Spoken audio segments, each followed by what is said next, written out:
Од 26 до 31 мај Центарот за култура Бели Мугри оваа година ќе биде домаќин на најголемата манифестација, позната како Драмски аматирски фестивал. На репертоарот се најавуваат 15 представи, од кои 2 од странски изведувачи, а останатите ќе бидат гости од различни краеви во земјава.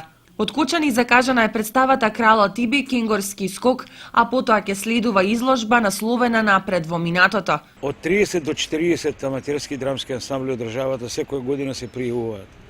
Единствена фалинка е што на фестивалот може да дојдат меѓу 12 и 16 ансамбли, што значи дека скоро 50 или 2/3 отпаѓаат од представите. Но сепак не е битно бројот дали ќе биде 20 или 50, битен е квалитетот на аматеризмот, на драмскиот аматеризам.